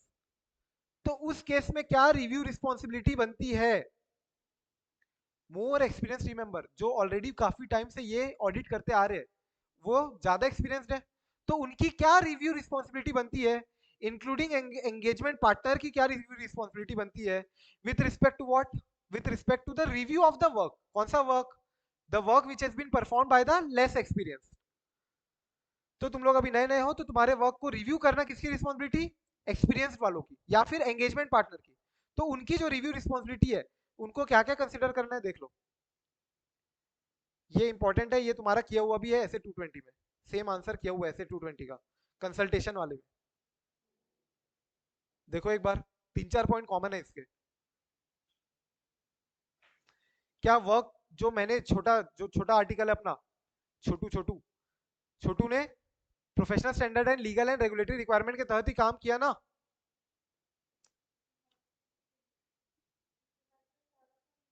Same है। सिग्निफिकेंट मैटर उसने रेस किया ना, डरे बिना रेस करना चाहिए। ये भी था, अपन ने देखा था वहां पे without any fear. Appropriate consultation उसने लिया है जहां जहां उसको रिक्वायर्ड है। क्या उसको nature, timing and extent of the work perform revise करना है क्या? वर्क परफॉर्म जो उसने वर्किंग है उसकी और उसका जो कंक्लूजन है वो दोनों मैच करना चाहिए। एविडेंस जो उसने लिया है वो सफिशिएंट एंड अप्रोप्रिएट होना चाहिए, सही एंड ऑब्जेक्टिव उसका अचीव हो जाना चाहिए। यही पॉइंट थे सारे के सारे, हाँ कि ना? तो काफी इंपॉर्टेंट है ये वाला जो आंसर है ना, बहुत इंपॉर्टेंट है ये। जनरली तुमको या तो ऐसे 220 में मिलेगा क्वेश्चन। क्वेश्चन क्या था वहां का याद है? ऐसे 220 का क्वेश्चन क्या था? सेम क्वेश्चन, लेकिन ऐसे 220 का था। क्यों? क्योंकि वहां पे बोला था कि ऑडिट करने के, साइन करने के पहले पार्टनर मर गया। अब वो पार्टनर को मरने के बाद ऑडिट को बिना रिव्यू किए, बिना दूसरे पार्टनर ने साइन कर दिया। तो रिव्यू करना है तुमको टेक ओवर के टाइम जब तुम रिव्यू कर रहे हो तो तुमको ये सारी बातें रिव्यू करनी है कि भैया वर्क और जो कंसल्टेशन तुमने लिया है ना, प्रॉपरली तुमने रेस किया ना फर्दर कंसिडरेशन के लिए सिग्निफिकेंट मैटर्स, जो बहुत ज्यादा इंपॉर्टेंट मैटर्स है, और बाकी बातें डॉक्यूमेंटेशन वगैरह किया है ना, कंक्लूजन रीच्ड और जो वर्क परफॉर्म्ड है वो मैच हो रहे हैं ना, वही सारी बातें सेम है। अच्छा, ये अपन ने ये वाला पॉइंट भी देखा है ऐसे 220 में, डिफरेंस ऑफ ओपिनियन। वहां पे क्या पढ़ा था याद है? अगर डिफरेंस आ रहा है ओपिनियन में तो एंगेजमेंट क्वालिटी हाँ, फर्म की जो पॉलिसीज है उसके तहत डिसीजन लेना है, उसके तहत एक्शन लेना है। Take the action as may be appropriate with respect to firm policies and procedure. तो फर्म की पॉलिसी प्रोसीजर कहाँ बन रही है? एसक्यूसी 1 में। तो कोई भी डिफरेंस और ओपिनियन आ सकता है, उसके लिए ये एसक्यूसी 1 क्या बोलता है कि तुमको एक पॉलिसी प्रोसीजर स्टेब्लिश करनी है इन केस कहीं भी कोई भी डिफरेंस ऑफ ओपिनियन आ रहा है तो। EQCRR और एंगेजमेंट पार्टनर के बीच में डिफरेंस ओपिनियन आ सकता है, क्वालिटी कंट्रोल रिव्यूअर हो गया, और या फिर एंगेजमेंट पार्टनर और एंगेजमेंट टीम मेंबर्स के बीच में डिफरेंस ऑफ ओपिनियन आ सकता है ना। तुम मेरे अंदर ऑडिट कर रहे हो, तुम मैनेजर हो, मैं पार्टनर हूँ, मैं बोलूंगा कि ये गलत कर रहे हो तुम, लेकिन तुम बोल रहे हो सही कर रहे हो। तो कोई भी जगह डिफरेंस ऑफ ओपिनियन आ रहा है तो कैसे एड्रेस किया जाएगा? एसक्यूसी 1 बोलता है क्या? एक पॉलिसी प्रोसीजर बना के रखना, और यही पॉलिसी प्रोसीजर को इंप्लीमेंट करने का बोलता है ऐसे 220 में बोलता है कि जो भी तुम्हारी पॉलिसी प्रोसीजर होगी उसके तहत एक्शन लेना है तुमको। अब EQCR वाली पॉइंट भी देखोगे तो अपने वही सारे पॉइंट वापस से मिलेंगे तुमको जो अपन ऐसे 220 में देखे, और May 22 में एग्जाम में क्वेश्चन भी आया हुआ है। तो देखो सबसे पहले क्या बोलता है, फर्म की policy procedure should require the completion of the engagement quality control review before the report is issued. Firm की पॉलिसी प्रोसीजर में लिया होना चाहिए कि भैया ऑडिट या एंगेजमेंट खत्म होने के पहले तुम्हारा एंगेजमेंट क्वालिटी कंट्रोल रिव्यू एक हो जाना चाहिए। अपन ने ऐसे 220 में भी देखा था कि हमारी ऑडिट रिपोर्ट की डेट रिव्यू के डेट के पहले नहीं हो सकती, EQCRR के रिव्यू के डेट के पहले नहीं हो सकती। तो फर्म की पॉलिसी प्रोसीजर को रिक्वायर करता है कि completion of the engagement quality control review before the report is issued. तो रिपोर्ट इज इशूड जनरली यहाँ पे अपन एक और चीज क्या बोलते हैं, ओपिनियन जो अपन ने दिया है, ये ऑडिट रिपोर्ट की जो डेट है, राइट। तो engagement quality control review for audit of financial statement of listed entity के लिए अलग से रिक्वायरमेंट डाल दिया, यहाँ पे ऑडिट के लिए डाल दिया है। मतलब ये कौन सा बात कर रहा है? ऐसे 220 वाली बात करेगा ये। बाकी रिव्यू एंगेजमेंट और बाकी चीजों की बात ही नहीं कर रहे, सीधा किस पे आ गया? लिस्टेड एंटिटी की अगर तुम ऑडिट कर रहे हो तो स्पेसिफिकली तुमको क्या क्या कंसिडर करना है? किसको? एंगेजमेंट क्वालिटी कंट्रोल रिव्यूअर को, EQCRR को। और यही क्वेश्चन मैंने बताया था आया हुआ है May 22, last to last exam question. एक बार क्वेश्चन देख लो क्या है। ए लिमिटेड लिस्टेड एंटिटी है। अच्छा, ये क्वेश्चन मैंने एकदम छोटा सा बनाया, क्वेश्चन एकदम बड़ा है जो इसमें तुमको समझ में नहीं आएगा कि एसक्यूसी 1 है कि ऐसे 220। क्यों? क्योंकि क्वेश्चन में शुरू में दिया रहेगा ए लिमिटेड इसमें इन्वॉल्व है which is also listed in Nasdaq या स्टॉक एक्सचेंज, कोई स्टॉक एक्सचेंज में लिस्टेड भी है। फिर बीच में और भारत रामायण गाएगा, और लास्टली तुमको क्या बोलेगा कि एक एंगेजमेंट क्वालिटी कंट्रोल रिव्यूअर को क्या करना चाहिए। तो ये लिस्टेड एंटिटी का स्पेसिफिकली रिक्वायरमेंट दी हुई है एसक्यूसी 1 में, और सेम वहां पे भी दिया हुआ है। ऐसे 220 में अलग से 3 पॉइंट थे, याद है, इंडिपेंडेंस, और उसके नीचे 2 point conclusion and consultation reached, वो मैच होनी चाहिए working and consultation conclusion appropriate in the circumstances. तो वही पॉइंट्स देखो यहाँ पे तुमको मिलेंगे अगेन, सेम पॉइंट्स, एक बार रीड करके देखो सेम पॉइंट्स मिल रहे हैं क्या, काफी सारे सेम है।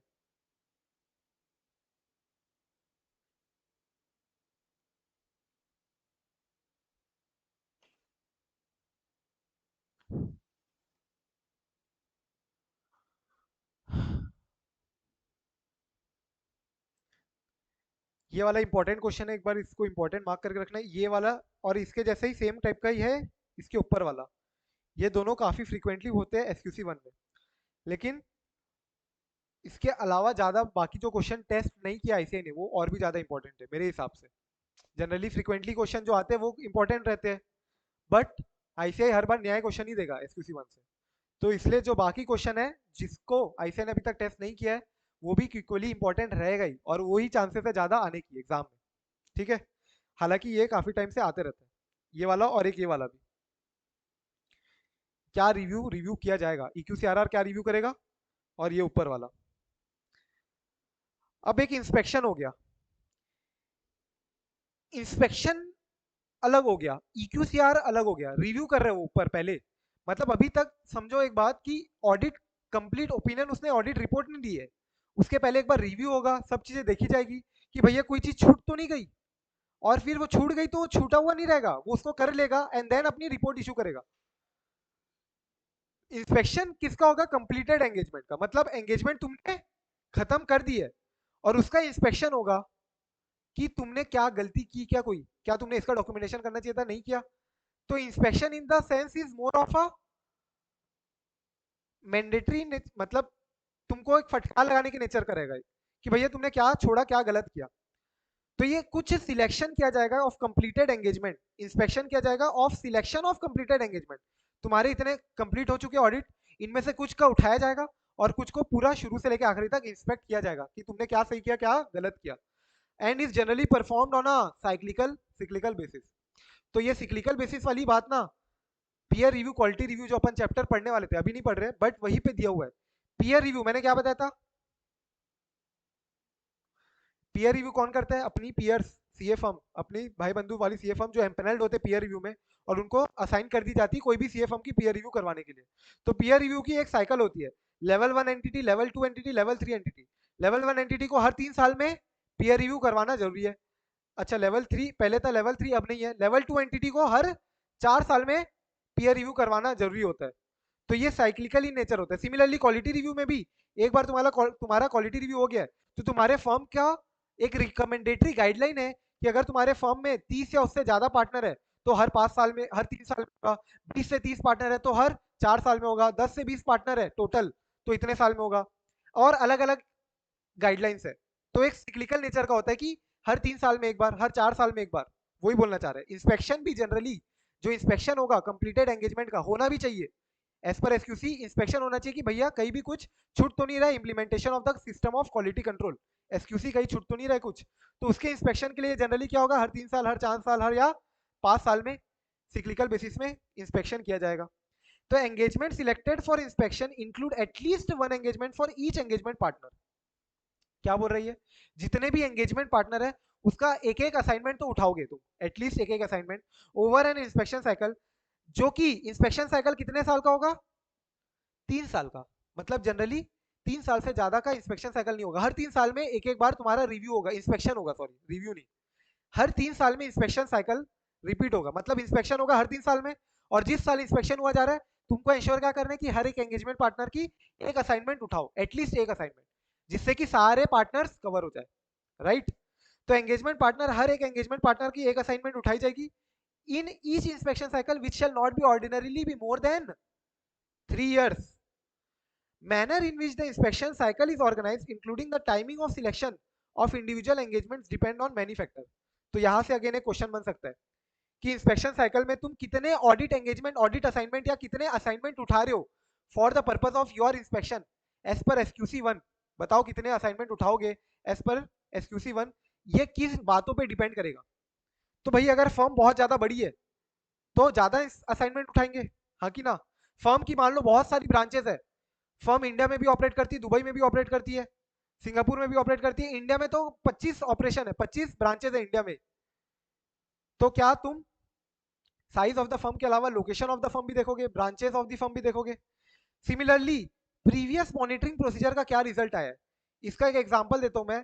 क्वालिटी रिव्यू चैप्टर में तुम्हारा दिया हुआ है कि मैक्स टू मैक्स 3 असाइनमेंट उठा सकते हैं एक क्वालिटी रिव्यू साइकिल में, लेकिन अगर प्रीवियस क्वालिटी रिव्यू जब किया गया था उन केसेस में एडवर्स ओपिनियन दिया गया था, एडवर्स रिमार्क्स आए थे, तो उन केसेस में you can also obtain more than 3 assignment, मतलब 3 असाइनमेंट से ज्यादा भी तुम उठा सकते हो, you can pick up more than 3 assignments. तो सिमिलरली यहाँ पे भी बोल रहे हैं कि जब तुमने प्रीवियसली इंस्पेक्शन किया था तब उसका क्या रिजल्ट था। अगर प्रीवियस रिजल्ट नॉर्मल था, अनक्वालिफाइड था, तो फिर उतना ही उठाओ, पर एंगेजमेंट पार्टनर एक एक उठाओ।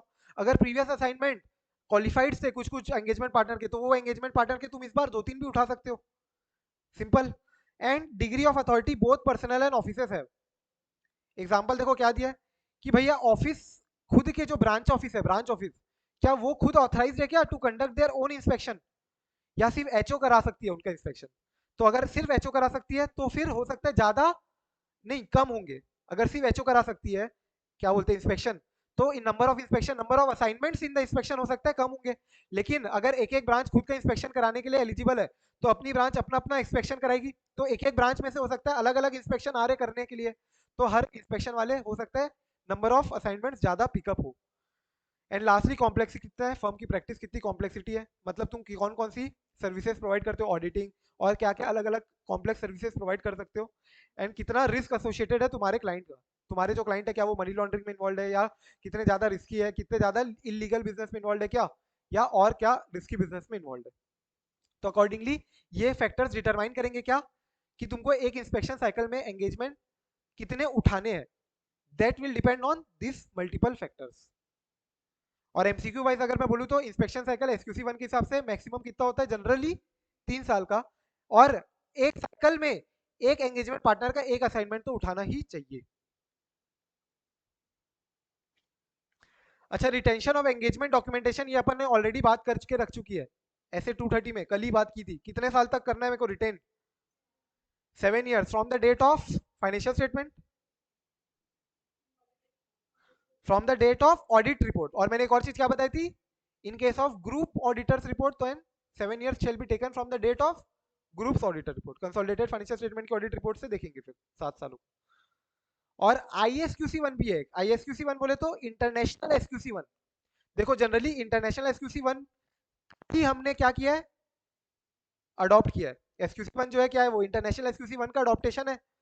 तो इंटरनेशनल SQC1 में जितनी बातें दी है ऑलमोस्ट सेम है, तो ISQC1 का भी रेफरेंस दिया हुआ है SQC1 में, इसलिए मैंने उसको सेपरेटली इंक्लूड नहीं किया है। लेकिन जहां कुछ एक हाथ बातें डिफरेंट दिखी तो उसको इंक्लूड कर लिया मैंने। तो ISQC1 में कितना दिया हुआ है, 5 years। इंडिया में कितना है SQC1 के हिसाब से, 7 years। ठीक है, ये दो बात दिमाग में ध्यान रखना, 7 years एंड 5 years। ISQC1 आज तक कभी ना कोई मेंशन किया, ना कभी RTPMT में भी दिखेगा, ना कभी एग्जाम में आया है, और ना कभी कोई ऑथर वगैरह किसी से सुनो कभी भी कुछ, लेकिन इंस्टीट्यूट चाहे तो कभी भी पूछ सकता है MCQ में। सिंपल है, याद रखना, 7 years है SQC1 के हिसाब से, ISQC1 के हिसाब से 5 साल है। अब कुछ MCQ वाले कुछ पॉइंट्स देख लो, और देन एक लास्ट क्वेश्चन फिनिश होगा अपना SQC1 फिर। सबसे पहला क्या है, एनुअली एनुअली अपनी कुछ रिक्वायरमेंट है। एक एनुअल रिक्वायरमेंट अपन ने ऑलरेडी देखी हुई है क्या, एक एनुअल रिक्वायरमेंट अपन ने ऑलरेडी देखी थी, क्या थी वो, एनुअली क्या करना था, रिटर्न कंफर्मेशन लेना है सारे एंगेजमेंट मेंबर से, टीम मेंबर से, कि भैया तुम लोग इंडिपेंडेंट हो कि नहीं हो। एनुअली कंफर्मेशन ले लेना, ऐसे नहीं कि 5 साल के लिए हम तो ऑडिटर अपॉइंट हो गए ना, तो अब 5 साल ऑडिट करते जाएंगे। तो हर साल तुमको एंगेजमेंट टीम मेंबर से एक रिटर्न कंफर्मेशन लेनी है एनुअली। सिमिलरली एक और क्या दिया हुआ है, annually firm should communicate the results of the monitoring of its quality control system to engagement partners. मतलब फर्म को जो उन्होंने मॉनिटरिंग की है, मॉनिटरिंग का मैंने इंक्लूड नहीं किया इसमें, लेकिन मॉनिटरिंग का एकदम छोटा सा 3-4 लाइन का पॉइंट है, कौन सा, ये वाला सबसे लास्ट जो दिया है, it is also one of the elements of SUC, system of quality control. अगर तुम मॉनिटर नहीं करोगे तो तुम कैसे देखोगे कि हमने जो पीपी लगाया है, ये पीपी जो डिजाइन किया है, ये इंप्लीमेंटेड है कि नहीं? तो इसके लिए तुमको कंटिन्यूअसली मॉनिटर करते रहना चाहिए। तो यही बोल रहे हैं, तुमको कंटिन्यूअसली बोले तो कब का मॉनिटर करना है? एनुअली। एनुअली तुमको देखना है, कम्युनिकेट करना है results of the monitoring of the quality control system to engagement partners and other appropriate individuals including the firm CEO, या फिर क्या, मैनेजिंग पार्टनर और इट्स इक्विवेलेंट। तो तुमको एनुअली मॉनिटरिंग करनी है और इसका जो भी रिजल्ट है फर्म को किसको बता देना, एंगेजमेंट पार्टनर को या फिर सीईओ या एमपी को या अदर अप्रोप्रिएट इंडिविजुअल जिसको लग रहा है बताना चाहिए। सिमिलरली नेटवर्क, नेटवर्क बोले तो तुम्हारी नेटवर्क फर्म्स, तो at least annually the network communicates the overall scope, extent and results of the monitoring process to appropriate individuals within the network firms. तो तुम लोग को सब आपस में भी एक बार देख के चलते हुए चलना है ना, कि हम अगर इनकी ऑडिट कर रहे हैं तो हमारी कोई नेटवर्क फर्म उसको ऐसी कोई सर्विस ना देते जो 144 में प्रोहिबिटेड हो। हम नहीं दे सकते, हमारी कोई नेटवर्क फर्म भी नहीं हो। अगर हम रोटेशन के लिए लायबल हो गए तो हमारी नेटवर्क फर्म भी ऑडिट करने के लिए लायबल अलाउ नहीं होती है। तो सिमिलरली तुमको मॉनिटर करते हुए चलना है कि ये एनुअली तुम ये सब चीजों का कंप्लायंस देख रहे हो ना, कि नेटवर्क फर्म से रिलेटेड हमने देखा था ना एथिकल कंप्लायंस, याद है कि हम अगर फी एक्सेप्ट कर रहे हैं तो एसोसिएट फर्म या हमारी कॉमन पार्टनर वाली नेटवर्क फर्म है तो ऑडिट फी से ऊपर वाली फी वो अदर सर्विसेज के लिए नहीं ले सकती, और बाकी केसेस में 3 टाइम्स द ऑडिट फी ले सकती, उससे ऊपर नहीं ले सकती। रोटेशन का लिए दिया हुआ था, रोटेशन के लिए। तो ये सारी जो रिक्वायरमेंट है एनुअली, ये नेटवर्क को कम्युनिकेट करनी है, ओवरऑल स्कोप, एक्सटेंट क्या है और क्या रिजल्ट आया था ऑफ द मॉनिटरिंग प्रोसेस, जो ये सारी चीजें मॉनिटर करना है। कि हम अगर अलाउड नहीं है तो सारी नेटवर्क फर्म्स में बाकी लोग अलाउड है तो कर सकते हैं, अलाउड नहीं है तो क्या अलाउड, वो लोग फिर भी कर रहे हैं क्या, ये सब चीजों का मॉनिटर करना एंड इसका रिजल्ट कम्युनिकेट करना है नेटवर्क को, किनको, to the appropriate individuals within the network firms. And last ये वाला बहुत इंपॉर्टेंट है, ये एग्जाम में क्वेश्चन आया हुआ है, एग्जाम क्वेश्चन जुलाई 21 का है ये। क्या, कि भैया फेमिलियरिटी बहुत आती जाती है, इसलिए तो 5 सालों के बाद रोटेशन की लाइबिलिटी आई है, हाँ कि ना? 5 सालों की जो रोटेशन की लाइबिलिटी है कि 5 साल के बाद रोटेट होना है, और इन केस तुम फर्म हो तो 5-5 साल का 2 टेन्योर है, उसके बाद तुमको रोटेट होना है। तो ये आई क्यों है रोटेशन का सेक्शन? क्योंकि फेमिलियरिटी थ्रेट आ जाता है ना, बहुत टाइम से ऑडिट करते जा रहे हो सेम क्लाइंट का, तो दोनों में आपसी संबंध बन सकते हैं। तो यहाँ पे बोल रहा है कि इसीलिए फेमिलियरिटी थ्रेट को कंसिडर करते हुए एसक्यूसी 1 बोलता है engagement partner specifically for which, for audit financial statement audit के लिए engagement partner should be rotated after a pre defined period which is normally not more than 7 years। तो हर 7 साल में तुमको एंगेजमेंट पार्टनर को रोटेट करना है, फर्म की रोटेशन की बात नहीं हो रही है। फर्म में 10 पार्टनर है, अब मैं एंगेजमेंट पार्टनर 7 साल से ऑडिट कर रहा हूँ, तो 8वें साल अब मैं ऑडिट नहीं करूंगा, कोई और एंगेजमेंट पार्टनर ऑडिट करेगा, राइट? ये इंपॉर्टेंट है, ये आया हुआ भी है एग्जाम में। फर्स्ट क्वेश्चन था मैंडेटरी क्वेश्चन, मैंडेटरी क्वेश्चन का एक पार्ट था मतलब समझो, और बाकी वो वाला क्वेश्चन था कौन सा, consultation rich significant matters have been raised for further consideration, वही वाला क्वेश्चन था। और उसी के एक क्वेश्चन में एक पार्ट बना के दिया हुआ था कि engagement partner is being conducting audit since last 8 years। तो तुमको वो कैच करना था। क्वेश्चन में लास्ट में क्या पूछा था, is there any non compliance as per SQC 1 and also suggest what is the review procedure to be performed by the engagement partner. तो रिव्यू प्रोसीजर में वही वाले पॉइंट्स आएंगे, और जो नॉन कंप्लायंस था वो ये नॉन कंप्लायंस तुमको आइडेंटिफाई करना था कि भैया पिछले 8 साल से ऑडिट कर रहा है एंगेजमेंट पार्टनर, उसको रोटेट होना है 7 साल के बाद। EQCRR के लिए क्या बोला है, EQCRR मतलब क्या होता है, इसका MCQ मिलेगा तुमको MCQ बुकलेट में। EQCRR मतलब क्या होता है, EQCRR मतलब एक कोई हमारा ही पार्टनर, या तो वो हमारा पार्टनर हो सकता है, या other person, and such other person must be member of the institute. मतलब MCQ क्या आया था कि जो EQCRR है वो CA नहीं है, तो ऑप्शन में था कि वो CA होना चाहिए। तो या तो वो हमारा पार्टनर है, अदर पर्सन, लेकिन अदर पर्सन में भी वो मस्ट बी मोती, ही मस्ट बी मोती, ये इंपॉर्टेंट है, यहां से ही MCQ आ सकता है, ही मस्ट बी मोती। सुटेबली क्वालिफाइड एक्सटर्नल पर्सन भी हो सकता है, और a team made up of such individual, such मतलब वही जो ऊपर के पार्टनर या मोती, ये सबकी टीम भी हो सकती है, with sufficient and appropriate experience and authority to objectively evaluate कि हमने जो रिपोर्ट इशू की है वो as per properly professional ethical regulatory requirement technical standard ethical standard सब हमने कंप्लाई किया है या नहीं किया है। However, in case the review is done by team of individuals, तो team should be headed by what? मोती।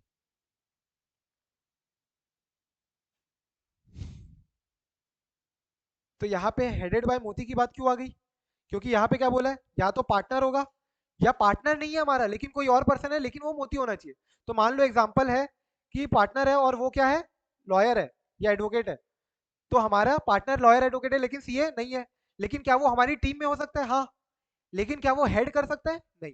हेडेड बाय मोती ओनली, ये आया नहीं है अभी तक। एंगेजमेंट टीम जो EQCRR की जो टीम है, that should be headed by मोती ओनली। तो EQCRR मोती होना चाहिए, अगर वो हमारा पार्टनर नहीं है तो या तो हमारा पार्टनर होना चाहिए या तो फिर मोती होना चाहिए। और हमारी जो टीम हो सकती है of such person, and that should be headed by मोती ओनली। क्लियर?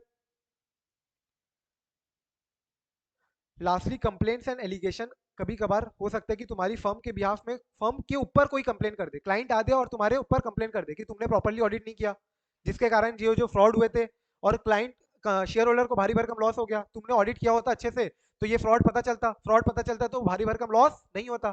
ऐसे टाइप की कुछ भी कंप्लेन एलिगेशन लगा सकती है क्लाइंट तुम्हारे ऊपर, फर्म के ऊपर। तो क्वेश्चन देखो आईसीआई का ये भी एक और क्वेश्चन आया हुआ है, आया हुआ in the sense RTP MTP का ही कोई क्वेश्चन है। After the audit was completed, it was found that the auditors did not apply audit procedures accordingly. Complaint was filed against the auditors. So you are required to inform what policies are required to be implemented by the auditors for dealing with such complaints and allegations as required by SQC. SQC का सीधा सीधा straight forward question पूछ दिया,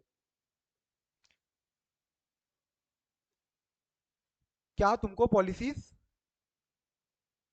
are required to be implemented by the auditors for dealing with such complaints. तो कोई भी complaint अगर आती है, कोई भी अगर तुम्हारे ऊपर एलिगेशन करता है, तो तुम्हारे पॉलिसीज कैसे तुमको एड्रेस करना है ये कंप्लेंट एंड एलिगेशंस को, as required by SQC, specifically SQC 1 के हिसाब से बोल दिया। तो देखो क्या बोलता है, सबसे पहले फर्म को क्या करना है, पीपी इस्टेब्लिश, पीपी डिजाइन करना है। पीपी ऐसा डिजाइन करना है कि जो प्रॉपरली डील करे किससे, कोई भी कंप्लेंट, कोई भी एलिगेशन आए जहां पे ये बोला जा रहा है कि firm fail to comply with the professional standard and legal and regulatory requirement. कोई भी हमको एलिगेशन क्या लगा रहा है कि तुमने लीगल रिक्वायरमेंट अप्लाई नहीं किए, तुमने रेगुलेटरी रिक्वायरमेंट फॉलो नहीं किया, तुमने एथिकल रिक्वायरमेंट कंप्लाई नहीं किया, तुमने कोई भी कंप्लायंस रिक्वायरमेंट कंप्लाई नहीं किया है। तो इसके लिए and allegations of non compliance with firm का सिस्टम ऑफ क्वालिटी कंट्रोल, जो सिस्टम ऑफ क्वालिटी कंट्रोल है ना, जो एसक्यूसी 1 पूरा शुरू से क्या लेके आखिरी तक क्या बोल रहा है, डिजाइन करो पीपी, डिजाइन करो पीपी। तो ये पीपी डिजाइन हो गई है, लेकिन ये पीपी को डिजाइन बस कर दिया, लेकिन इंप्लीमेंट नहीं किया, कंप्लाई नहीं किया। तो जब तुमने कंप्लाई नहीं किया तो उस केस में अगेन तुम्हारे बिहाफ में कंप्लेन हो सकती तुम्हारे ऊपर। तो ये कंप्लेन और एलिगेशन ये दो कारण से हो सकते हैं। तो इसके लिए ये कंप्लेन और एलिगेशन कभी कोई करे हम पे, तो इसके लिए भी पीपी एक बना के रखो, पॉलिसी प्रोसीजर बना के रखो, that deals appropriately with complaints and allegation and deals appropriately with allegations of non compliance with the firm's SQC. Clear? तो complaints and allegation which do not include those that are clearly frivolous. अच्छा, ये complaint में क्या नहीं आएगी, जो फालतू छोटी मोटी कंप्लेंट्स है कि इसने झापड़ मार दिया क्लाइंट को, ऐसा कोई भी कंप्लेंट हो सकती है जो कि फ्रिवलेस इन नेचर है। फ्रिवलेस मतलब टाइम पास, जो कि कोई रेलेवेंट ही नहीं है, बड़ी कोई कंप्लेंट नहीं है। तो एलिगेशंस एंड कंप्लेंट्स में ओरिजिनेट कहां से हो सकती है, ये कंप्लेंट कहां से आ सकती है, या तो तुम्हारे ही फर्म के अंदर ही कोई कंप्लेंट कर सकता है विद इन द फर्म, जिस थाली में खाए उसी थाली में छेद करे वो लोग, राइट। और आउटसाइड द फर्म भी आ सकती है, and received by engagement team के मेंबर्स को रिसीव हो सकती है, या फिर कोई और फर्म के बाकी जो इंप्लॉइज है उनको भी रिसीव हो सकती है। तो ये सब अभी तक महाभारत रामायण चल रही है। एंड अब अपन को बब बोलता है कि क्या तुमको कंप्लेन एलिगेशन के लिए क्या पीपी में होना चाहिए। तो अपन को इस्टेब्लिश करने clearly defined channels for firm personnel to raise any concern that enables them to come forward without fear of रिप्रेसल्स।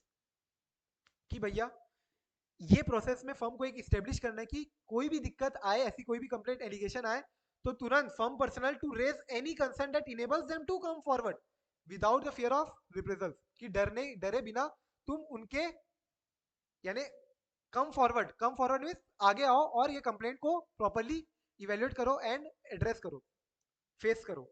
And the firm investigate such complaints and allegation, फिर फर्म को बताया चलेगा, फर्म इन्वेस्टिगेट करेगी कि ये जो complaint allegation लगे हमारे ऊपर, इसको इन्वेस्टिगेशन करेंगे। एंड ये इन्वेस्टिगेशन कौन करेगा सुपरवाइज, एक हमारा partner, investigation shall be supervise by a partner. with sufficient and appropriate experience and authority within the firm, but who is not otherwise involved in the engagement. तो जिसका मान लो मैंने ऑडिट किया हुआ है और मैंने जो ऑडिट किया है वो क्लाइंट ने मेरे ऊपर कंप्लेंट दिया है और मेरे ऊपर कंप्लेंट किया मतलब फर्म के ऊपर कंप्लेंट आया, तो क्या अब इसका इस इन्वेस्टिगेशन जब किया जाएगा ये कंप्लेंट के ऊपर, तो क्या मैं सुपरवाइज कर सकता हूँ क्या? क्या बोला, सुने नहीं क्या? मैं एंगेजमेंट पार्टनर हूँ, मैंने ही इस एंटिटी को ऑडिट किया, एंटिटी ने अब कंप्लेन किया कि तुमने ऑडिट अच्छे से नहीं किया है, तो फर्म के ऊपर कंप्लेन आ चुका है। अब फर्म को हमने बता दी, forward come we come forward and tell the firm कि भैया ये कंप्लेन एलिगेशन आई है। अब फर्म इसका इन्वेस्टिगेशन करेगी। अब जब ये इन्वेस्टिगेशन करा जा रहा है तो क्या मैं ही सुपरवाइज कर सकता हूँ क्या इन्वेस्टिगेशन को? नहीं। या दिया क्या, he shall be supervise by partner but who shall not be involve in the engagement. जिस एंगेजमेंट का कंप्लेन है उसमें वो इन्वॉल्व नहीं होना चाहिए। And includes involving legal counsel. Legal counsel जो है हमारे फर्म में उसको भी इन्वॉल्व किया जाएगा।